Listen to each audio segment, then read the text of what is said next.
feels like we have just spent an entire day here, but we haven't. So we are back. And going to look at H572. And we have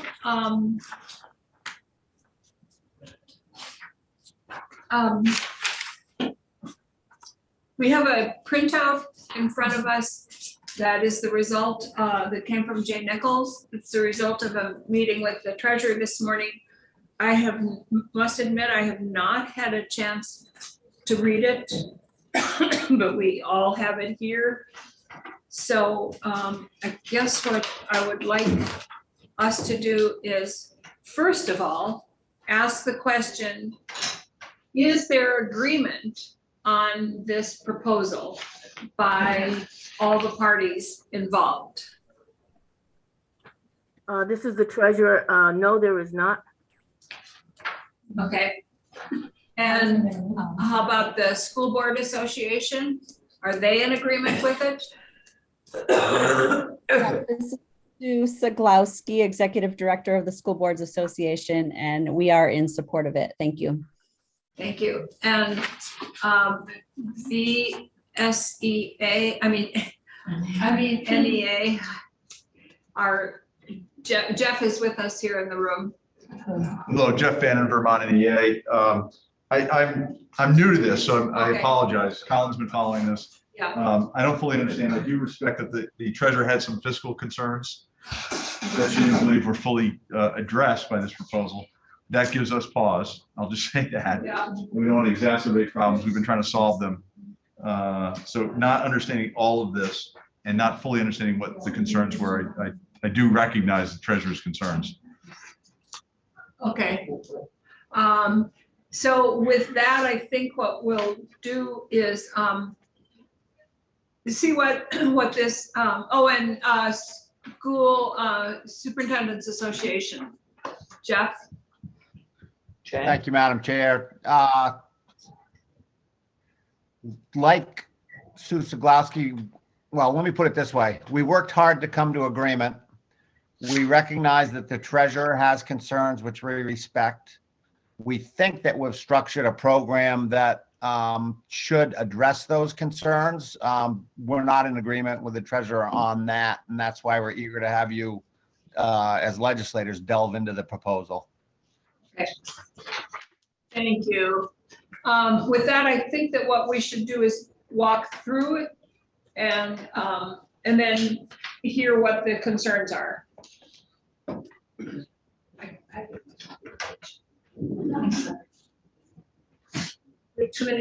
We have too many pieces of paper here, and we're all getting lost in them. So Jay, if you would walk us, just tell us the basic outline of this, and then we'll hear what the treasurer's concerns are. Madam Chair? Yes. Madam Chair? Yes. I'd just like to make sure I have the same document that Jay is referring to. I have one that he gave me this morning. Is there a different document that? The one we have is dated April 19th, and it's addressed to Senate Government Operations Committee. I do not have that. I may not afford it. I'm sorry, Beth. It's now posted. Oh, it's posted on our website, Beth. Okay, great. Thank you. You're welcome. Okay. So Jay, would you like to fill us in on what this says? Yeah, should I wait for the treasurer to get that up? I don't want to start with it. No, Sure. Go for it. Okay, thank you. So basically, we presented a memo to the government ops that addresses the plan that we put forward this morning after previous meetings with the treasurer. And this is a plan that Colin Robinson for Vermont NEA worked with Jeff Francis and myself on.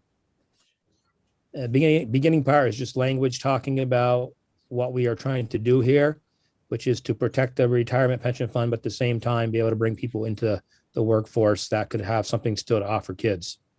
So the modified proposal is an effort to address the concerns that have been raised by the state treasurer thus far. So while we're not able to come to complete agreement on an approach, our discussions did then lead to a set of recommendations that we were hoping the committee will regard favorably, and they are as follows, and these are numbered. The first one is that this would be a one-year program for next fiscal year. It'll be established by the General Assembly with authority granted to the state treasurer in consultation with Visters Board and our education associations to renew the program for FY24 and FY25. The renewal decision would happen no earlier than June 1 in any year for the ensuing fiscal year, thereby foreclosing the opportunity for the teacher to advance her retirement specifically for the purpose of participating in the program. So if we looked at this year's teachers and that are thinking about perhaps retiring, there'd be no incentive for them to retire because they wouldn't know for sure if this plan was even going to be adopted, and they wouldn't be eligible till at least January. And further, they'd have to be in a situation where they were in a school that had a crisis, an opening, and the superintendent had done everything they could to try to fill that opening, which we'll talk about in a second. So the idea behind this would be the treasurer would give approval each year, and she could that way look at data. It'd be basically a pilot for up to 3 years to see how it goes. School superintendents would have to certify that they have exhausted all reasonable options to employ a qualified active educator in the position before turning to a retired educator to fill the position.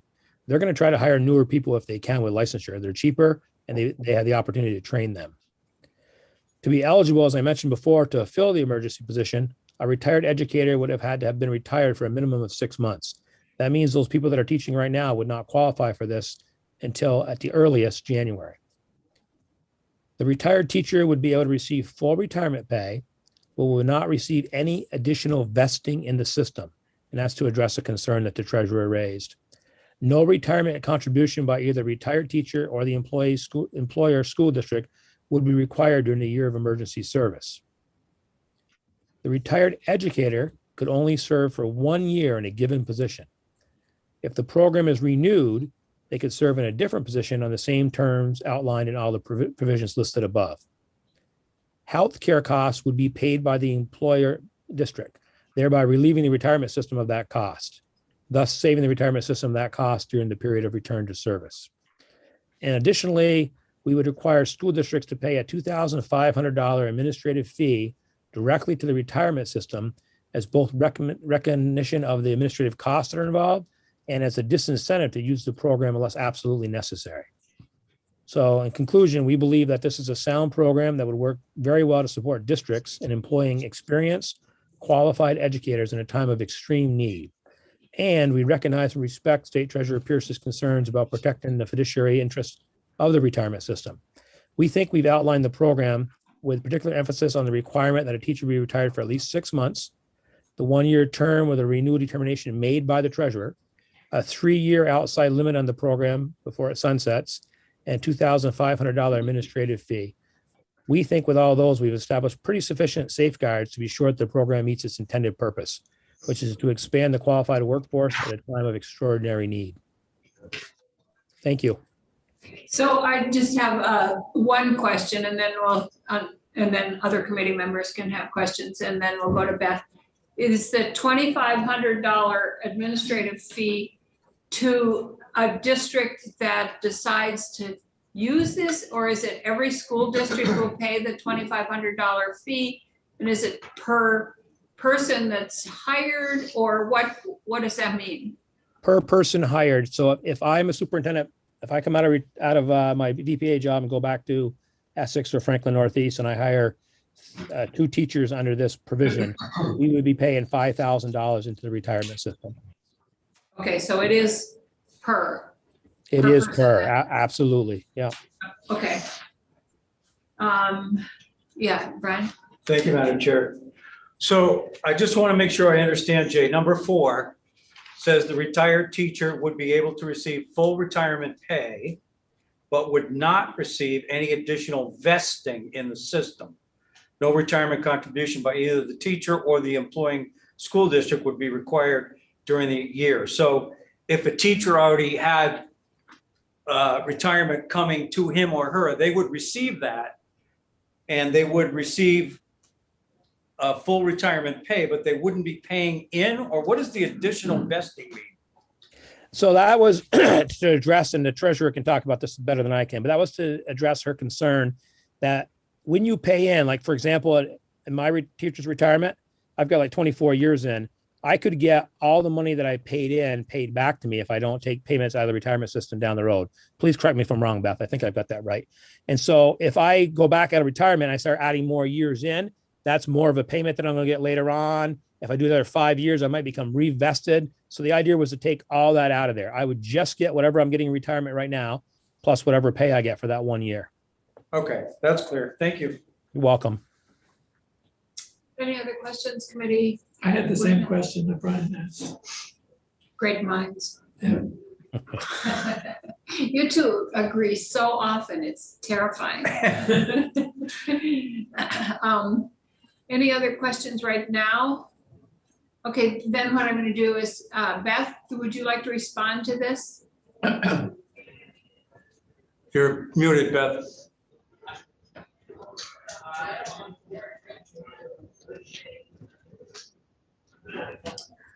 By the time I found what can I say? The mouse and I don't seem to get along right now. But so getting to Jay's description on the vesting.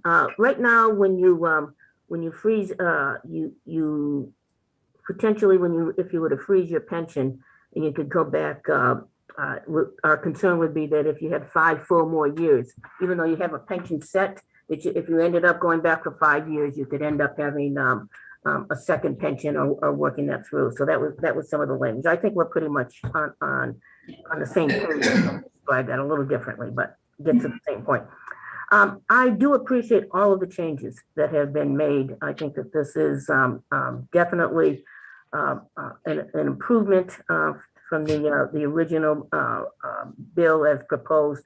And I do appreciate all that good work, and I appreciate the efforts of the folks here today.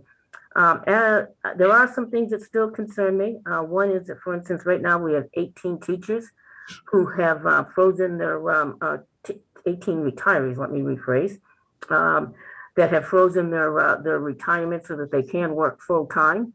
And if this bill were to pass, we would need to take care of equity for those teachers. So that's $500,000 roughly in included pension costs for those individuals for that 1 year.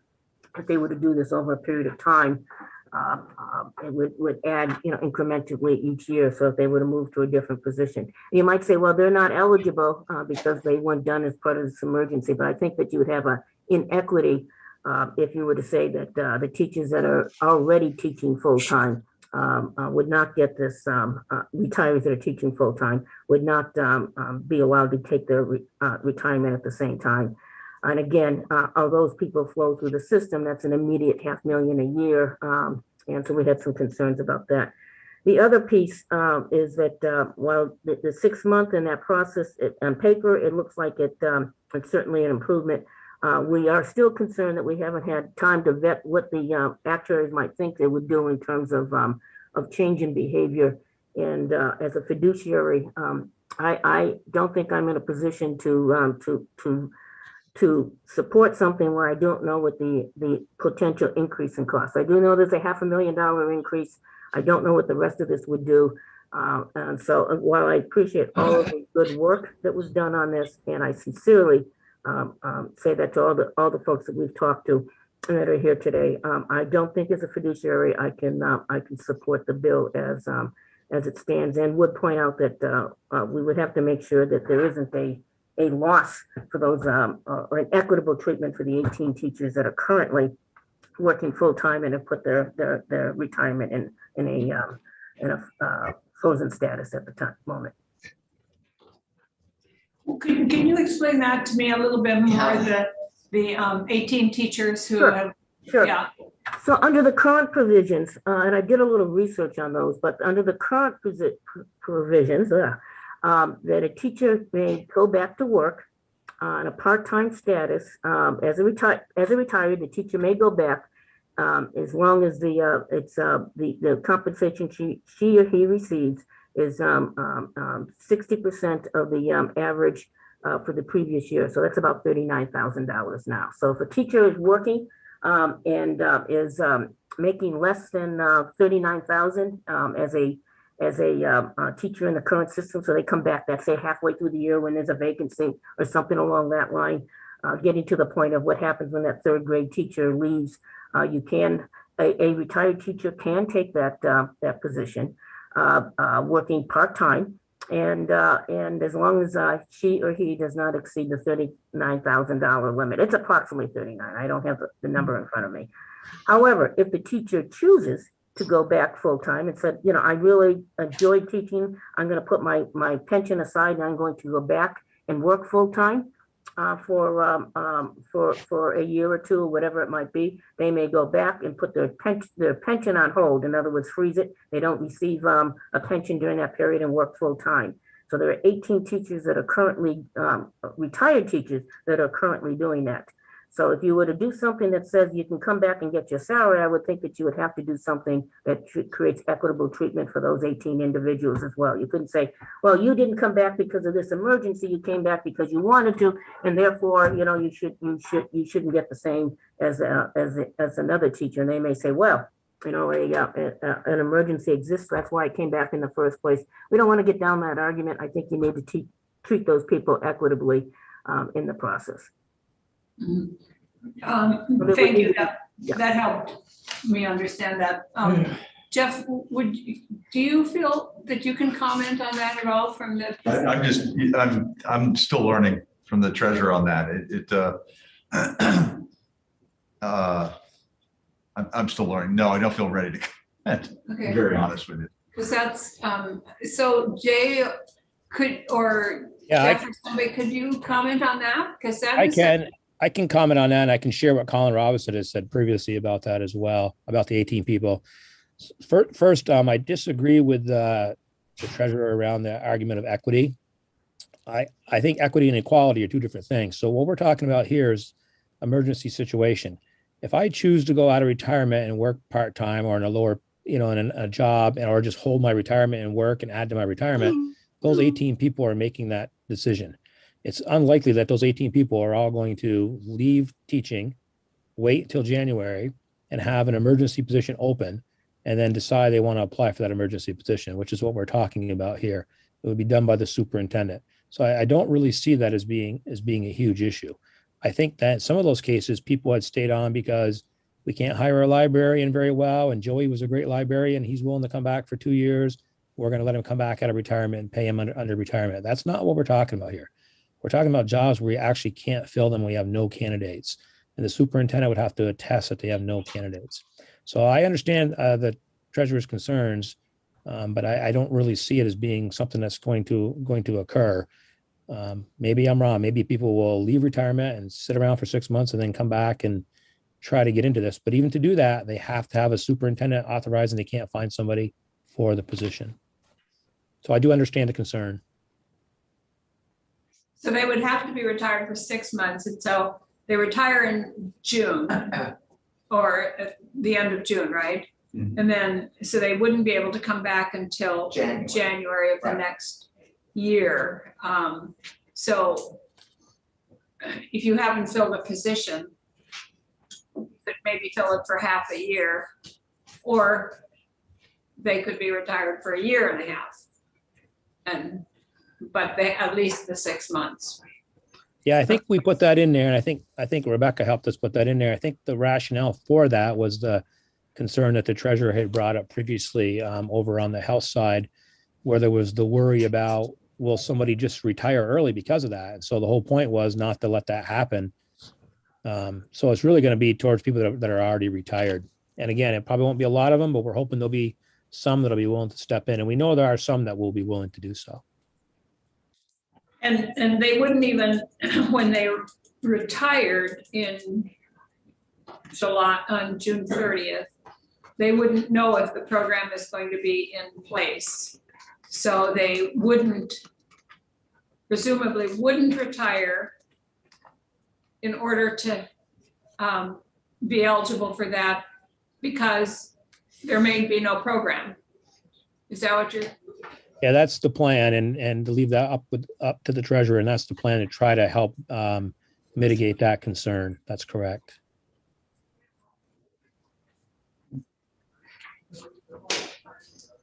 Yeah. I don't know if this is going to throw more mud into the equation or not, but I'll take a shot. I'm wondering whether Beth could speculate what she could possibly change here to make this go forward, to make it work. If there's specific things that, Jay's pointed out 7 different things here. Do we need an 8th provision, or do we need to change any of the 7? I'm hopeful that we can move this forward to some degree, and I don't know what we need to do to change it so that that's okay with you, I guess. Good question. So I guess what I would say at this point, I am not able to determine what the impact would be of folks that would prospectively still may do this. And I am concerned about folks that do retire, not in an emergency, that then subsequently they may be in fact eligible because they're moving to a position that has been deemed an emergency. So my concern is that I don't have a real feel for how much money moving forward. I do know that those 18 people, and I would say that if you're going to do it for others, you need to do it for them,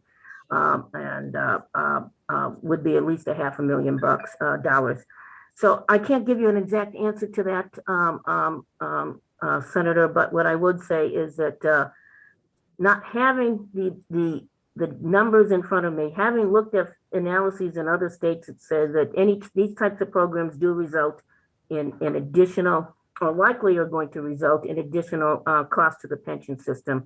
I'm hesitant as a fiduciary to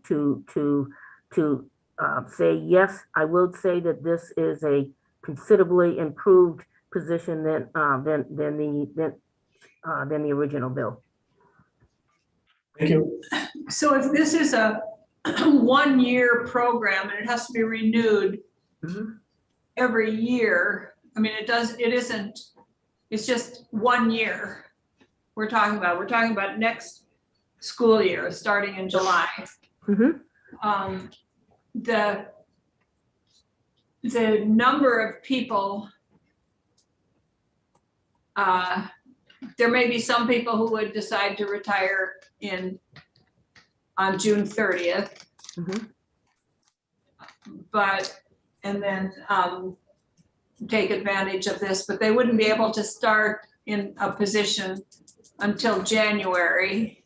And the superintendent, it couldn't be the position they were in unless because the superintendent is going to have to verify that he or she could not fill that position. So I guess it being a 1-year program, I'm less concerned about it causing a change in behavior by people, because they wouldn't even know if it's going to exist the next year. It's just this 1 year, and my guess is there aren't that many people that are going to change and retire in June 30th this year because of this. But I can't say that for sure. I'd also be really curious about the 18 people who have, if they even feel that it would be an inequity for them, or inequity isn't the word, but if they would feel being treated unequally, that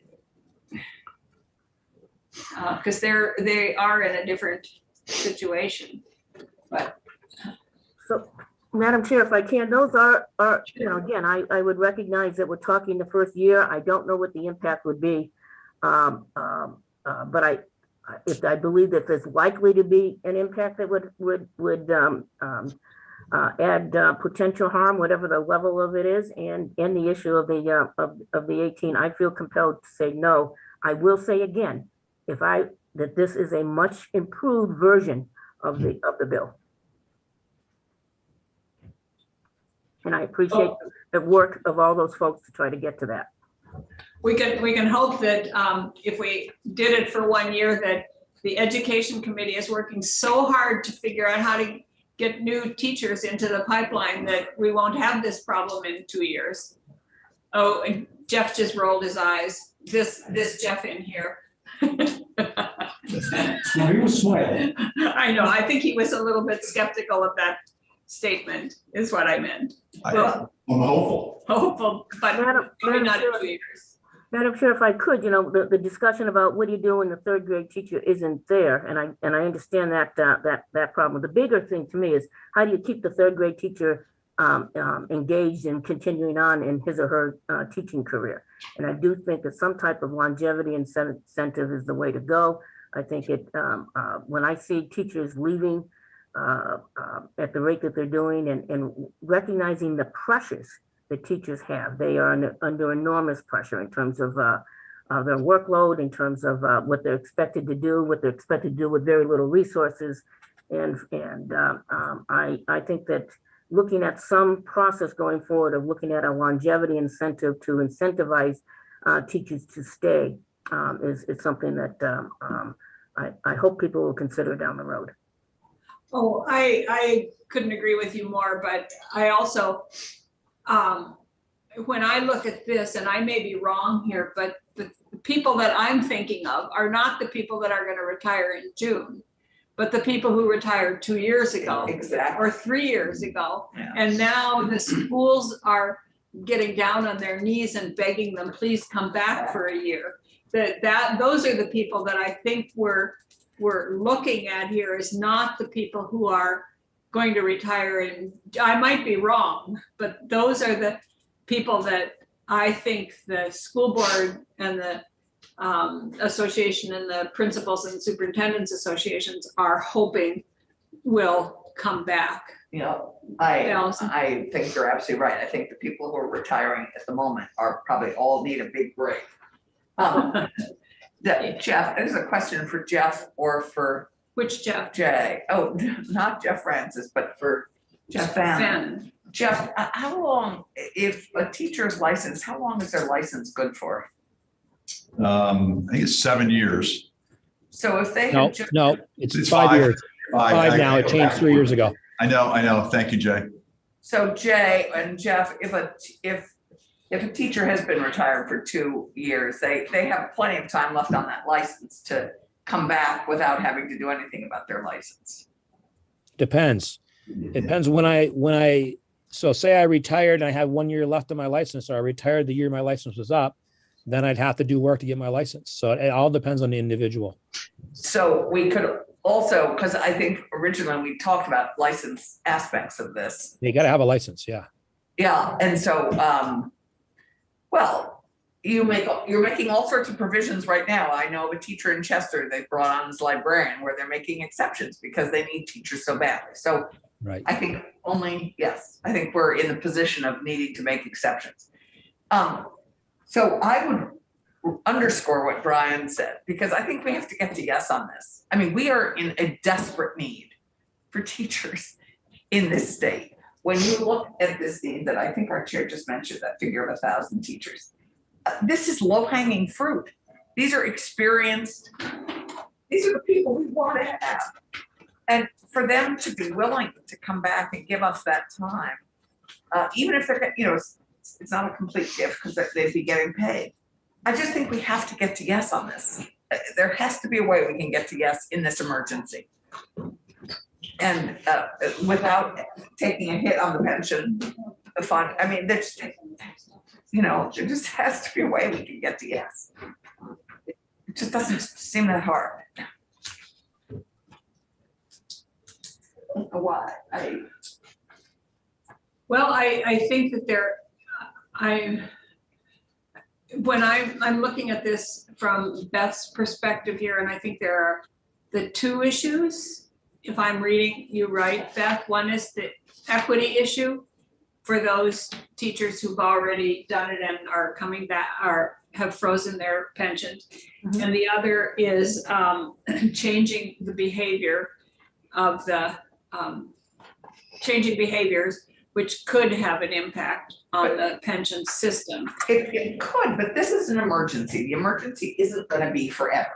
This is 1 year. No, this emergency could be for 5 years. This is not going away No, immediately. 1,000. It is renewed every year. It's Oh, I 1 year. know that. I Yeah. know that. Yeah. But we are in an emergency Yeah, period and we don't yeah. know how long it's going to last. But it's not going to be forever. So you know, I don't think that, I'm not so worried about the treasurer's second concern. And the first one, I don't. You know, freeze.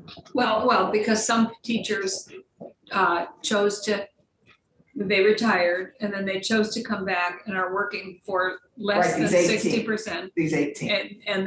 And they have frozen their pension. They're not getting their pension. Right, And I these understand. people would be getting their pensions. Right, but And getting paid. Well, they're not getting their pensions because they went over the 60%.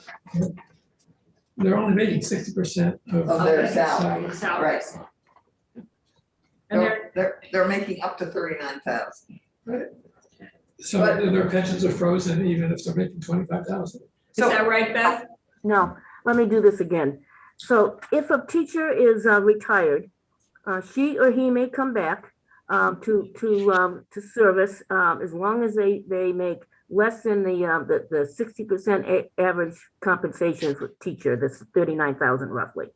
So they can come back and make up to 39 and continue to have their pension. If they are going to exceed that 60% average salary, they then have to, their pension is frozen, so they're no longer receiving the pension, and then they work full time. And to the point of, you know, a teacher may have come back because, you know, they've had an administrator say, we really need you, we don't have the positions, all the same things that you're talking about now. And while, you know, you haven't done this certification, whether it's an emergency or not, I think that there's some overlap in terms of certainly intent there. So that's the way it works. I'm just going to say, I understand, and I'm not going to, this isn't a persuasive type of thing. My bottom line is this is better than it was. I still have concerns as a fiduciary that I have to say, and I understand all of the arguments, Senator, both ways. And but as a fiduciary, this is where I have to stand on this, and that's my job. And as far as looking to solve an emergency, I have other alternatives and ideas that we've talked about. I understand the immediacy of this, and again, I do appreciate the incredible work that was done to get this to the level it is at, and it's up to you folks where you want to go with this, the next step. I'll leave it at that.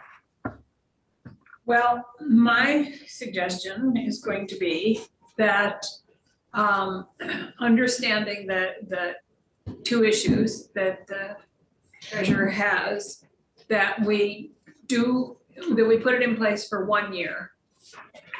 If it looks like it works and it doesn't, and those 18 people don't come storming on our doors, then that issue is solved. And the issue of changing behavior, I'm not so sure that will happen because of the way it's structured here, that they have to, that the decision wouldn't be made until June, and then they'd have to have already retired. I mean, they're not going to make a decision because they won't know if the program exists or not. That was pretty unclear, but okay, good, thank you.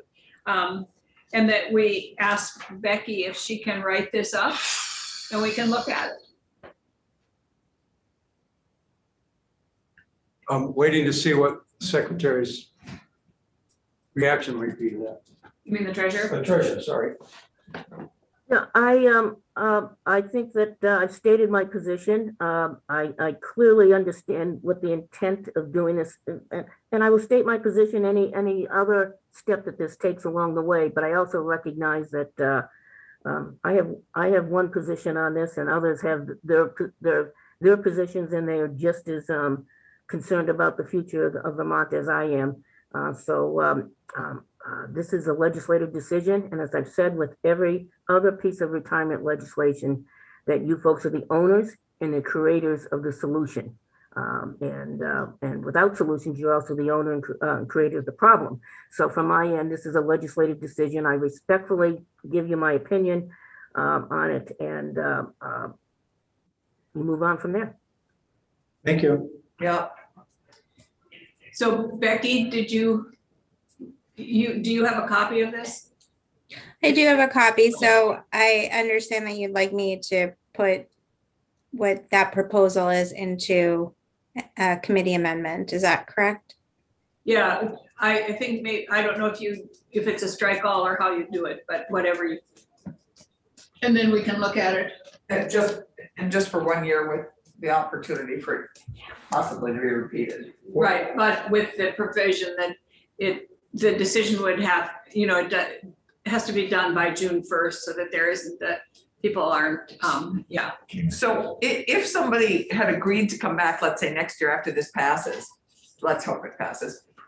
Could the teacher who'd had their frozen retirement, could they continue on for the rest of the year and with an unfrozen pension? No. Why not? Well, I mean, what do you mean? so that well, we're talking about these people who weren't able to do full time because of the pension. They had it frozen, they could only do it half year, right? But they're already in positions, so that is. So that they're already being employed. But they could be considered for the following year, couldn't they? If there was a position that they couldn't fill, but they. So it may not be that they get cross, they just might get even and take advantage of the opportunity in the following year. Right? There's nothing that prevents them, Well, right, from they'd doing have this, to- Jack? Of these 18 people, couldn't they take advantage of this next year and have their pension unfrozen? I don't think so. They'd have to know by, if this is No, passed, it takes, They finish out this year with whatever agreement they've worked out. right, and then they But they could retire. then take advantage, they could do They'd have to this. retire again. Right. They'd have to retire. They'd have to quit their job. And then if they wanted to take advantage of this, and then they would have to have been retired for 6 months. So, but, excuse me, I'm sorry, the 18 who are already retired Right. have come back into the system to help us in this emergency. No, not necessarily. They might have come back 3-5 years ago. Oh, okay, so these are not people who are just coming back short term. Well, they might be, but they Okay, I'm now too confused. came I thought- back. Madam For Chair, whatever reason. Madam Chair, they could be coming back for a number of different reasons. If you like, I could try to find out the length of time that each has been back in the system. I'm not sure how helpful that is, and especially since the direction you're going, but I would, if you want additional information, we'll be happy to provide it. I'm sorry, I misunderstood. I thought the 18 had come back now during this emergency to help us. Not No. necessarily. And had come back under this agreement of their retirement being frozen. Okay. We gotta go. And they would, yeah, we have to go. And they would have to retire again. Got it. I'm sorry, I misunderstood. I thought they were doing this. No. They're doing this for Out of whatever the kindness reason. of their hearts is what I thought they were doing it for. Okay. So, and Becky, I'm going to send you a note about 410. I have some changes that, and I've gone through them with Lucy Rogers. So I think that we're pretty okay with them. I'll send them to you. Okay, sounds good. Thanks. Should we go? Madam Chair, Thank you. Yes, I just wanted to say one thing. Never let Becky retire. She's incredible. we know that. Thank you. Yeah, we second that. The associations agree. All right. Thank you very much. Thank you, everybody. Bye. Thank you. That's, So, Okay. so you're coming to some sense about 410? yeah, I did a whole bunch of changes. It's not a commission, it's a division. Right. So what we talked about. Yeah. Went through that with Lucy. She was okay with that. Laura Sibilia. I Yeah. might be able to do that. Might. I think that this will be okay. All right. And we'll get But I want to John point Quinn out, to come okay, in and look at it. but this teacher thing is. Yeah, I tried. Still live. we're still live. I Yeah. Can you take us off?